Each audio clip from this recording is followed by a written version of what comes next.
Hey guys, once again welcome back to my YouTube channel Medicure Buddy. In today's video, we will be understanding what is demographic cycle. Friends, demographic cycle में 20 marks का question पूछा जाता है. That is why we will be discussing this topic today.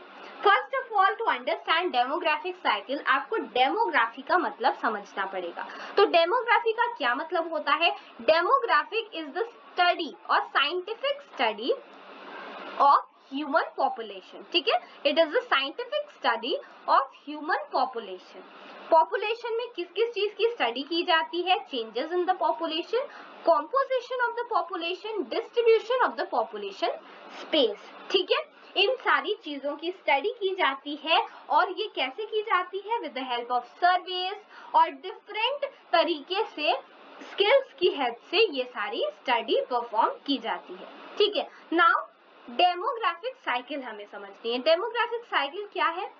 The history of the world population since 1650 suggests that there is a demographic cycle of 5 stages through which a nation passes. ठीक है, तो यहाँ पे क्या mention किया गया है? That 1650 की जो वर्ल्ड पॉपुलेशन है, ठीक है, उसको देखते हुए या फिर वो पॉपुलेशन एक ट्रेंड बताती है कि किस तरीके से जो नेशन की पॉपुलेशन है वो डिफरेंट स्टेजेस से बढ़ते हुए जाती है. ठीक है, तो एक स्टेज की पॉपुलेशन में या फिर एक देश की पॉपुलेशन के टोटल 5 स्टेजेस होते हैं. ठीक है, और यही 5 स्टेजेस अगर आप प्रॉपरली ध्यान से सुन लोगे, एग्जामिनेशन में एक्सप्लेन कर दोगे, तो उसके अलावा आपको डेमोग्राफिक साइकिल में कुछ भी एक्स्ट्रा लिखने की जरूरत नहीं है. ठीक है, तो चलिए इसी के साथ हम लोग ये स्टेजेस डिस्कस करना स्टार्ट करते हैं.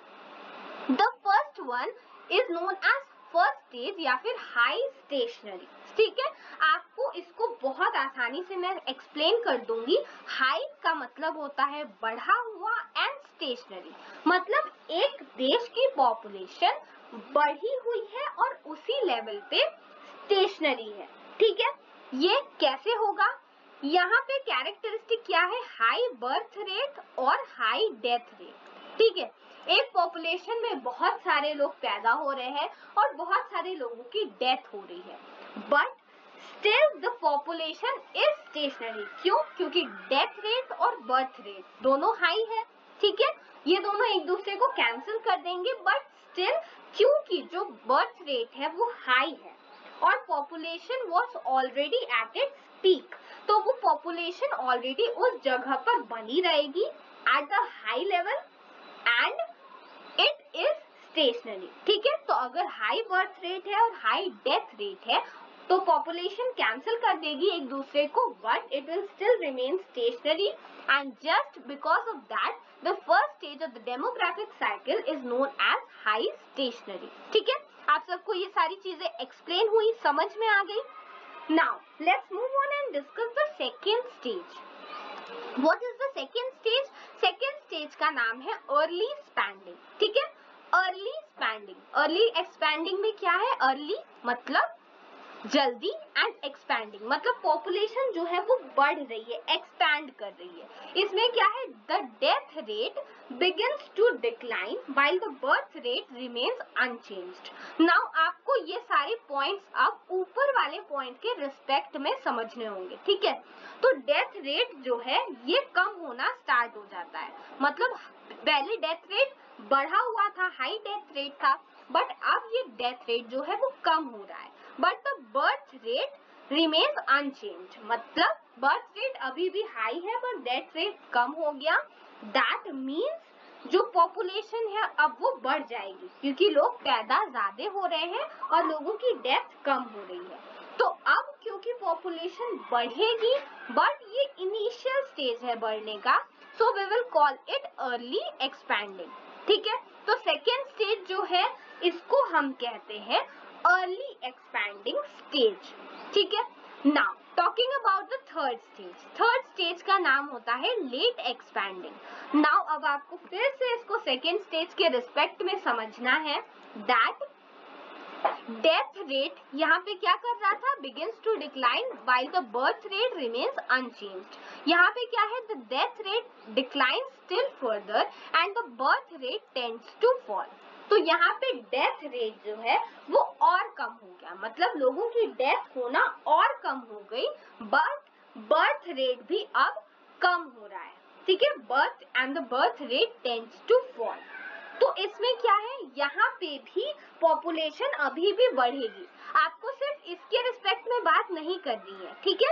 आपको इस पूरे सिनेरियो को फर्स्ट स्टेज से समझते हुए आना है, तब आप समझोगे कि यहाँ पे डेथ तो कम होने लगी, लेकिन बर्थ क्योंकि अभी भी हो रहा है तो पॉपुलेशन अभी भी बढ़ेगी ही, ठीक है। क्योंकि ऑलरेडी पिछली स्टेज में बर्थ ज्यादा हो रहे थे, अभी भी बर्थ रेट कम तो हुआ है पर अभी भी डेथ रेट से ज्यादा है, तो अभी भी पॉपुलेशन बढ़ेगी। और क्योंकि पहला वाला स्टेज जो था वो अर्ली एक्सपैंडिंग था, this stage will be called as late expanding, ठीक है।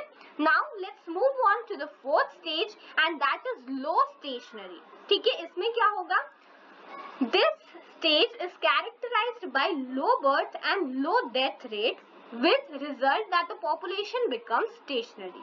इस टाइम क्या है, लो मतलब कम और स्टेशनरी, पॉपुलेशन जो है वो कम लेवल पर स्टेशनरी हो जाएगी। क्या हुआ, लो बर्थ रेट, लोग कम पैदा होने लगे और डेथ रेट भी कम हो गया, ठीक है।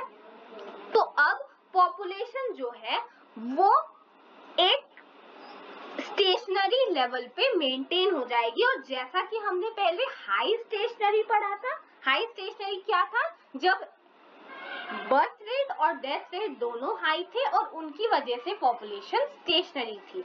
इसमें क्या है, बर्थ रेट और डेथ रेट दोनों लो है और उसकी वजह से पॉपुलेशन स्टेशनरी है, तो इसको हम लो स्टेशनरी कहते हैं, ठीक है। तो this is the stage which is characterised by low birth and low death rate, और पॉपुलेशन क्या हो जाएगी, स्टेशनरी हो जाएगी, ठीक है। Now the fifth stage is the last stage and which is known as declining.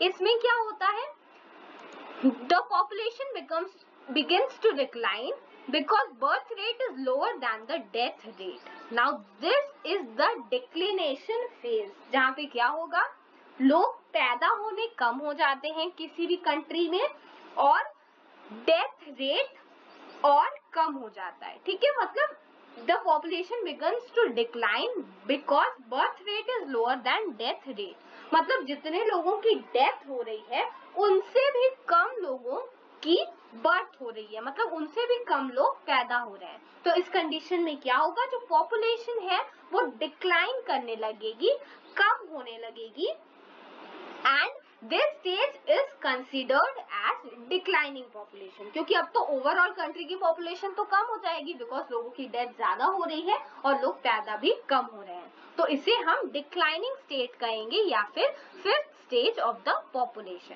ठीक है। सो friends, this was the demographic cycle. Now एक और इम्पोर्टेंट चीज है दैट यहाँ पे एग्जाम्पल्स, जैसे इंडिया 1920 में हाई स्टेशनरी वाले फेज में था, ये एक एग्जाम्पल है जो आपको याद रखना चाहिए, ठीक है।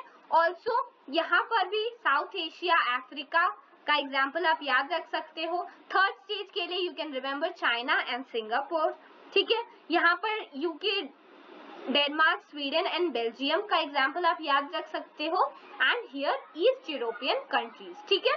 तो बेसिकली आपको एग्जाम्पल्स ही यहाँ पर याद रखने हैं, बाकी सारी चीजें मैंने आपको अच्छे से समझा दी है कि हाई स्टेशनरी, अर्ली एक्सपैंडिंग, थोड़ी और बढ़ेगी लेट एक्सपैंडिंग, फिर low expanding and finally declining. So friends, this is it for today's session. I hope you have enjoyed it. Friends, अगर आप चाहते हो कि एसपीएम की और वीडियोस मैं शेयर करूं, अगर आपको ये वीडियो पसंद आया है तो please please please please please इसे लाइक कीजिएगा, अपने फ्रेंड्स और बैचमेट्स के साथ शेयर करना बिल्कुल मत भूलिएगा।